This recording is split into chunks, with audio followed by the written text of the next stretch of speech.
आओ बेटा बैठो। कैसे है मामा जी, खाना खाया आपने? हाँ। आओ दुर्गा, गणेश और श्रुति कीर्तना के घर जा रहे हैं, तुम भी उनके साथ जाओ ना। ऐसे अचानक से जाने को कह रही हो, यहाँ से मुझे भगाना चाहती हो क्या? ऐसे क्यों बोल रही हो? तुम्हें क्या अभी दक्षिणा के साथ न्योता देना पड़ेगा?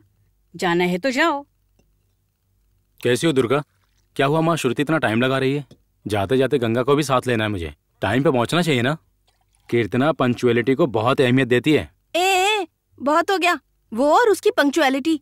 शादी से पहले उसकी इतनी वकालत मत करो, वरना आगे चलकर संभल नहीं पाएगी तुमसे। क्यों घुमा फिरा कर बात कर रही हो?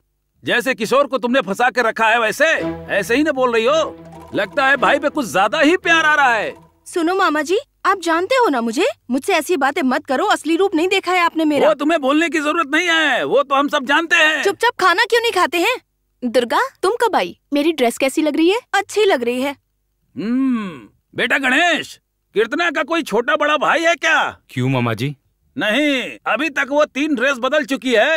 हाँ कामाक्षी, तुम्हारी बेटी फंसने जा रही है या फंसाने जा रही है? इतनी उम्र हो गई है पर अभी भी दिमाग घुटनों में ही है इनका। तुम चुप रहो श्रुति, जितना तुम बोलोगी उनका मुंह चलता ही रहेगा। वो तो चुप रहना जानते ही नहीं। गणेश, जीजा जी आने वाले थे ना, आए क्यों नहीं? वो आ जाएंगे माँ। जीजा जी जा रहे हैं? फिर तो मुझे नहीं आना है। अगर चाहो तो मैं बाद में जाके मिल लूंगी उससे। ऐसा नहीं चलेगा दुर्गा, अगर तुम दोनों अकेले अकेले गए तो उसे अपने परिवार की ताकत पता चल जाएगी। उसके दिल में हमारे लिए कोई डर भय नहीं होगा। मामा, अगर इससे आगे आपने कुछ बोला ना तो मेरे से बुरा कोई नहीं होगा, समझे? दुर्गा, तुम इस घर की लड़की हो, इस तरह जीजा जी से डरना अच्छी बात नहीं है। मैं उनसे नहीं डरती हूँ, बस कोई प्रॉब्लम नहीं चाहती हूँ मैं। आइए जीजा जी। नरसिम्हा, 100 साल जियोगे तुम। समस्या का नाम लेते ही टपक पड़े। इस घर के लोगों में अगर सहनशीलता नहीं होती ना तो अब तक आप अमर हो जाते। अरे गणेश, तुमने मुझे जो जाने वाली लिस्ट दी थी उसमें कुछ एक्स्ट्रा लोग दिखाई दे रहे हैं। दुर्गा, लगता है तुम्हारे बारे में बोल रहा है। जब से पता चला कि तुम आ रही हो, आने से मना कर दिया। कहती है हैसियत नहीं है तुम्हारी आने की। क्यों, उसने ऐसा कहा क्या? ये एडवोकेट नरसिम्हा जब कोर्ट में जाता है तो जज भी खड़े हो जाते हैं। बंदर क्या जाने अदरक का स्वाद। और तो जैसे गुण होंगे वही लड़की देखने किसी और के घर जा सकती है। पति से झगड़कर बार बार मायके आने वाली लड़की को इस बात का हक नहीं है। अगर ये लड़की कीर्तना से मिलने लगी ना तो छोटी छोटी बातों पे पतंगड़ बनाना सिखा देगी उसे। देखिए जीजा जी, आपके बारे में मैंने कुछ नहीं कहा है। इन लोग की बेकार की बातें सुनकर मुझसे झगड़ा मत कीजिए। काश तुमने उस बारे में सच बोला होता। जब वो मेरे बारे में अनाप शनाप बक रहे थे तो तुम्हें उन्हें चुप कराना चाहिए था ना। अब तुम्हारी बोलती क्यों बंद हो गई?